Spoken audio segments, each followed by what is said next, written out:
The fluorescent lights hummed overhead, flickering faintly against the cold steel walls of the Naval Base Security Office. Rainwater dripped from the edge of Lieutenant Kara Mitchell's sleeve, forming a small dark puddle beneath the chair leg. Her uniform was still damp, mud clinging to her boots, sand streaked across her fatigues like the residue of some forgotten battlefield. She sat perfectly still, wrists cuffed in front of her, eyes locked on the single object lying on the table. A*** seal, trident insignia, ***, confiscated and tossed there as evidence of her supposed crime. Across from her, Commander Riley leaned back in his chair, arms folded, the smell of cheap coffee and smug certainty thick around him. "You think wearing that trident makes you one of them?" he said, voice sharp with mockery. The officers standing behind him exchanged smirks. To them, she wasn't a soldier, she was an imposter in uniform, a liar pretending to be part of the brotherhood she could never belong to. Kara didn't answer. Her gaze didn't flinch, didn't shift. The silence stretched, heavy as the storm outside. Somewhere down the hall, a door slammed, and the echo died against the concrete. Riley leaned forward, palms flat on the metal table. "You hear me, Lieutenant? Or should I call you Times Miss Mitchell, ***? Because if what you're saying about being part of SEAL Team 4 is true, then you're the first ghost the Navy forgot to bury." He chuckled at his own words, the others laughing softly behind him. Her knuckles whitened where the cuffs dug into her skin, but her tone when she finally spoke was calm, controlled. "With respect, sir, you might want to double-check the records before you start writing my obituary." Riley's expression tightened. "You don't get to lecture me on Navy records, Lieutenant. You don't belong here. No woman has ever worn that trident, not officially. And pretending you have," he jabbed a finger toward the insignia, "is a federal offense. You can play soldier all you want, but this isn't one of your little role-playing fantasies." The corner of her mouth lifted just barely, not a smile, more like the shadow of one. "You sure about that, sir?" The words hung in the air like the last note of a detonated charge. One of the younger guards shifted uncomfortably. Rain lashed harder against the window. Riley straightened, pacing slowly around her. "You know what the difference is between real operators and frauds like you?" He stopped behind her, voice low. "The real ones don't have to pretend." Kara's breathing stayed even, but her eyes had gone distant, like she was seeing something far away: sand, smoke, maybe fire. When she finally spoke again, it was barely above a whisper. "The real ones don't have to prove anything." Riley's jaw twitched. He grabbed a file from the table and tossed it toward her, papers scattering.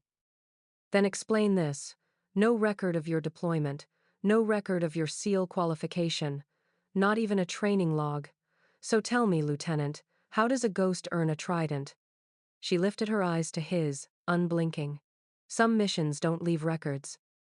The laughter this time was quieter, more uncertain. One of the officers frowned, glancing between Riley and Kara as if weighing something he couldn't name. Riley exhaled through his nose, forced a smirk, and leaned back again. "Cute line. You should write fiction." Kara's wrists shifted slightly against the cuffs, a metallic clink echoing in the silence. She didn't look away. "You want the truth, Commander? You're not ready for it."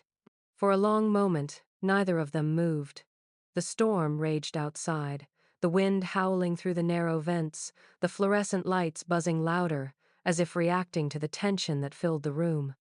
Then Riley gave a short, dismissive laugh. "You're in deep trouble, Lieutenant. By the time I'm done with you, that little story of yours won't save you from prison." Kara tilted her head slightly, her soaked hair falling across her cheek. Her eyes gleamed with something that wasn't fear, something colder, steadier. "I've been in worse places than prison." And for the first time that morning, Commander Riley hesitated. Something in her voice, low, raw, unyielding, cut through the mockery. The air felt heavier, the hum of the lights sharper. No one spoke again. Only the sound of rain tapping the window filled the silence, and in that quiet, every man in the room felt a faint, uneasy thought forming: what if she wasn't lying? The rain hadn't stopped since dawn. It slammed against the glass panes of the small windowed corner of the interrogation room, a constant, rhythmic assault that mirrored the questions firing across the table. The air inside was thick with fatigue, tension, and the sour smell of cold coffee. Lieutenant Kara Mitchell sat straight-backed, her wrists still cuffed, the metal biting into skin rubbed raw. Hours had passed. The clock on the wall ticked past noon, but no one in the room seemed to notice. Commander Riley leaned forward, his face inches from hers, voice sharp and impatient. "Let's try this again, Lieutenant. You said you were deployed in 2018. Which theater?" Kara's tone never wavered. "Classified." Riley slammed his palm down on the table, making the folder jump. "You don't get to decide what's classified here. Answer the question." Her eyes met his, calm and unreadable. "If you had clearance, you wouldn't need to ask." The younger officer standing in the corner glanced up from the notepad in his hand, eyes flicking toward Riley. There was something different about her, too composed for a fraud, too precise for a liar. Every time they tried to trip her up asking unit numbers, operation names, call signs, her answers came too smoothly. She never stuttered, never hesitated, and her language carried the cadence of someone who'd lived inside the walls of Black Ops work. Riley began pacing. "Operation name?" "Iron Rain." His steps faltered. He frowned, masking it quickly. "Never heard of it." "You wouldn't have," she said softly. "It wasn't meant for the books." The storm outside cracked, thunder rolling over the base. The overhead light flickered once, briefly dimming the room. Riley picked up her confiscated insignia again, tossing it down in front of her. "You're really sticking with this story, huh? You read that in a novel, or did one of your boyfriends tell you bedtime war stories?" Kara's jaw tightened. She said nothing. He stepped closer, knuckles pressing into the metal surface. "Let me make this clear. You're facing impersonation, stolen valor, and obstruction of an investigation. You want to make your life easier?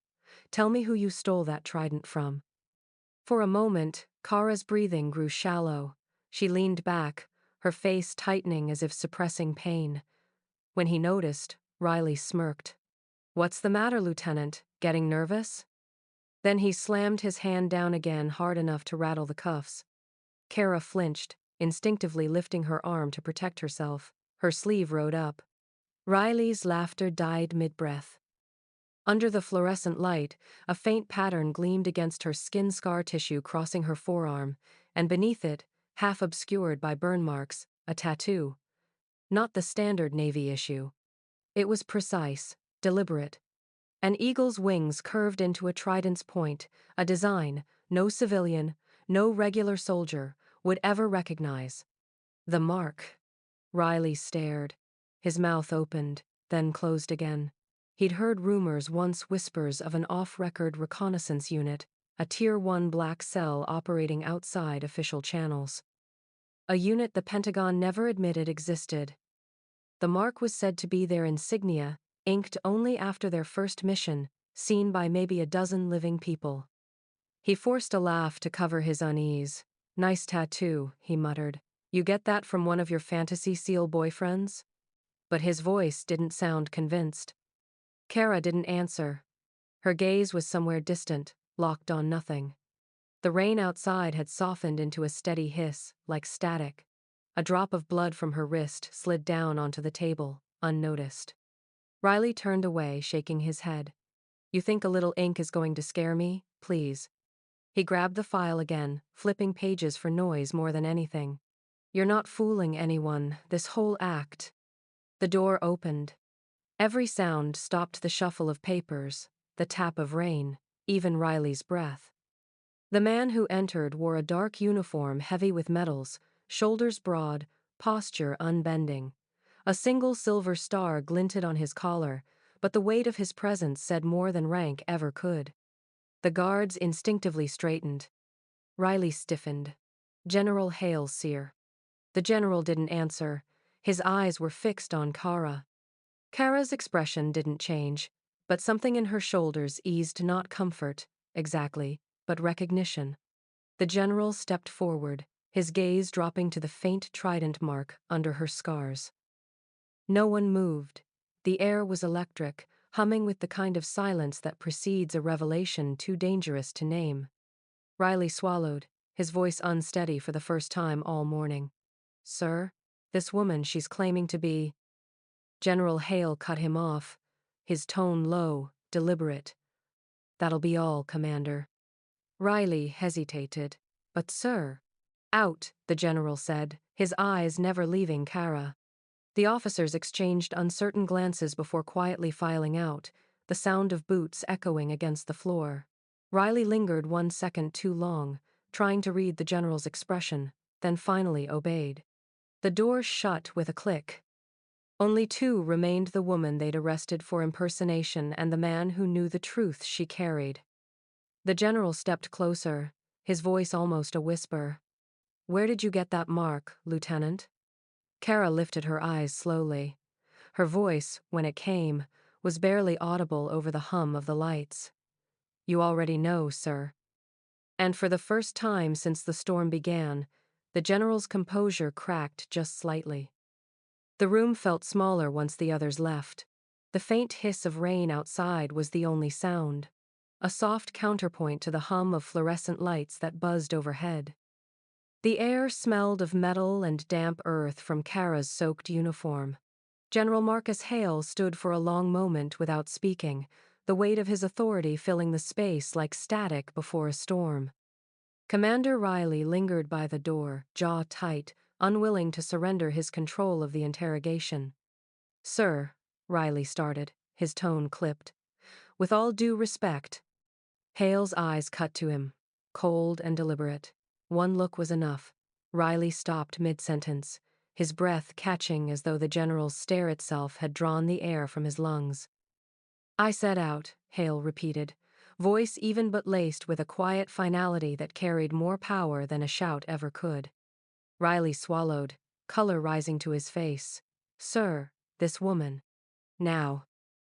The word landed like a gavel. Riley hesitated only a moment longer before giving a tight nod, saluting stiffly, and stepping through the door. It shut behind him with a soft, echoing thud that left only two people in the room, the general and the woman he had once believed didn't exist. Helle stood here for several long seconds. Kara sat unmoving, hands still cuffed, her breathing slow but shallow, as if she were conserving strength. The scars on her wrist caught the overhead light, pale ridges against the darker skin. The general walked around the table and took the seat across from her. For a moment, neither spoke. He simply looked at her, not with suspicion, but recognition, as though seeing something that belonged to a world he thought long buried. "Where did you get that mark?" he asked finally, his tone quiet, almost reverent. Kara's eyes lifted to meet his. For the first time her composure faltered just enough to show the tremor beneath. Her voice was steady but soft. "Operation Iron Rain, sir. Recon Unit Echo 7. The general's hands stilled on the table. His jaw tightened, his eyes narrowing until the lines on his face deepened. That name, Iron Rain, had not been spoken aloud in years. It wasn't in any official record, not even the classified files under Pentagon encryption. It had been wiped, burned, and sealed beneath 1,000 layers of denial.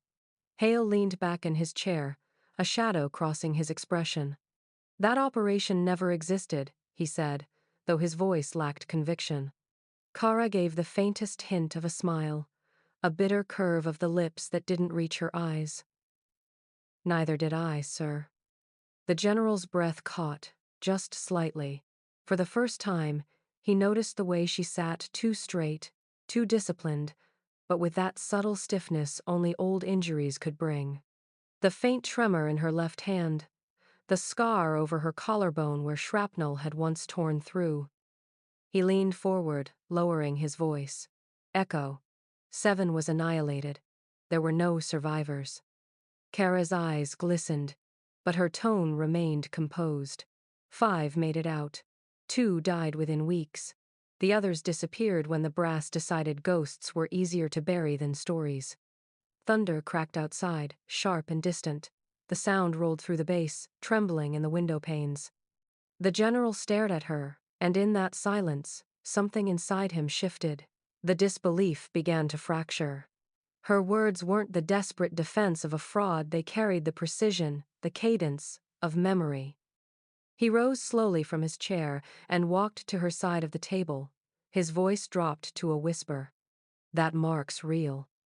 The air seemed to leave the room. Kara didn't look up, but her shoulders eased, the faintest exhale escaping her lips. She didn't need to confirm it. He already knew. He stood over her, staring down at the insignia inked into her skin, the trident fused with an eagle, scarred and faded, but unmistakable. The proof that the woman they'd dragged in as a criminal was something else entirely. The general's mind flickered through memories he'd buried, the off-book briefings, the orders that came without paper trails. The 5 operatives who vanished after a mission that never happened. The silence surrounding their names wasn't accidental, it was constructed. He spoke softly, almost to himself. We gave everything to erase you. Kara looked up then, her gaze unwavering. You didn't erase me, sir. You just forgot why we existed. The storm outside swelled, lightning flashing white through the narrow window. For a heartbeat, her face was illuminated, the tiredness, the strength, the quiet defiance etched into her eyes. General Hale drew in a slow breath. He'd come into the room certain he was facing an impostor, a fraud exploiting the sacred emblem of the SEALs. Now he saw something far more unsettling. A soldier who wasn't supposed to be alive, carrying the kind of truth that could unravel the lies holding their world together. When he finally spoke, his voice was low, almost mournful. They'll never believe it. Kara met his gaze, a trace of weariness crossing her features. They don't have to. The general looked down at the mark again, then back to her face, the unshakable calm there. You shouldn't even exist. She smiled faintly, a glint of something fierce in her eyes. Neither should Iron Rain, sir. The words hung between them, a quiet acknowledgement of ghosts, of secrets too heavy for paper, of the soldiers who carried them. And in that moment, the truth settled like thunder rolling across the horizon. The woman they'd accused of impersonating a SEAL wasn't pretending at all. She was a shadow returned from the dead, a remnant of a mission the government had buried, standing once again in the light. The rain had finally stopped. The air outside the naval base was sharp and clean, carrying the faint scent of wet asphalt and sea salt. Puddles mirrored the pale dawn sky as the first weak beams of sunlight broke through the thinning clouds. The storm that had battered the base all night was over, but inside the hearts of those who had witnessed what unfolded, the turbulence had just begun. Lieutenant Kara Mitchell stood on the tarmac beside the interrogation building, her uniform still damp, her wrists raw from the cuffs that had once marked her as a criminal. The cuffs were gone now. The silence that followed her release was heavier than any accusation. Soldiers who had mocked her earlier now avoided her gaze, their voices hushed, their movements uncertain. The woman they'd called a liar was walking free, escorted not by guards, but by the highest-ranking officer on the base. General Marcus Hale stepped out behind her, his cap tucked under one arm, his face unreadable. He gave a few clipped orders to the guards still standing by the door. All files regarding this incident are sealed, effective immediately. His tone allowed no room for discussion. No reports, no copies, no mentions in the log. Understood? The officers exchanged glances but nodded. None dared to question the order. Riley, standing a few steps away, finally found his voice. His uniform was immaculate as ever, but his composure had cracked. His face was pale, his eyes darting between the general and the woman who had turned everything he knew upside down. Sir, he began cautiously, we need to know who Times is. Times she, really? The general looked at him for a long, unbroken moment. Then, with a voice quiet but cutting, he replied, someone who did her duty when the rest of us couldn't. Riley's mouth opened slightly, as though to respond, but no words came. He lowered his eyes. Hale turned back toward Kara. For the first time since entering that room, his gaze softened. "You'll receive transport within the hour, Lieutenant," he said quietly. "Where you go next, that's your decision."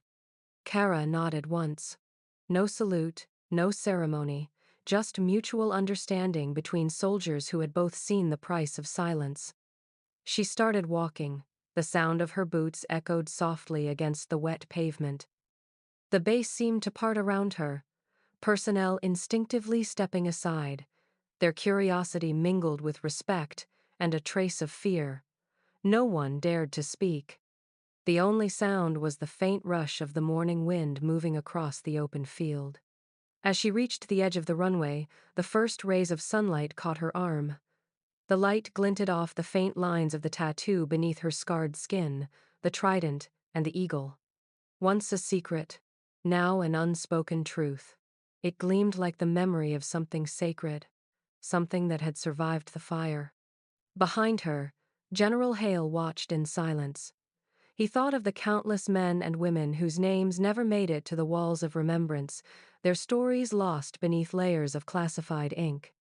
He had spent his life honoring visible heroes, but now he stood in the presence of one who wasn't meant to exist, and somehow that truth felt heavier than any medal he had ever pinned. Kara paused once, halfway down the runway, as a small transport plane roared overhead. She looked up, her eyes tracing the sky, that vast, endless space where ghosts like her disappeared without fanfare. Then she adjusted her pack, squared her shoulders, and kept walking. No one called her back, no one dared to. The morning light grew stronger, pushing the storm clouds farther out to sea. Soldiers who had mocked her earlier now stood at quiet attention, not out of command but conscience. A few saluted uncertainly at first, then with conviction. It wasn't protocol, it was respect. The general returned their salute, his gaze still fixed on the woman fading into the horizon. "You'll never put that in a report," he murmured to no one in particular. "And maybe that's how it should be." Kara reached the far end of the runway. The wet ground shimmered with reflected light as she disappeared beyond the gates, leaving nothing behind but the silence she carried with her and the story of the mark that proved too real to erase. Long after she was gone, Riley stood there, watching the empty airstrip. He thought about the words she'd said, about the scars she'd worn without apology. For the first time in his career, he didn't feel superior in his uniform. He felt small and humbled. The storm had passed, but something larger had settled over the base, the knowledge that some legends never ask to be remembered. Some walk among them quietly, their proof etched not on paper but in flesh and blood. And as the sun rose higher, glinting on every drop of water still clinging to the tarmac, it caught once more on a fading reflection of that trident mark, a symbol not of rank, but of asterisk asterisk sacrifice, asterisk asterisk. A reminder that the bravest among them were sometimes the ones they never believed existed at all.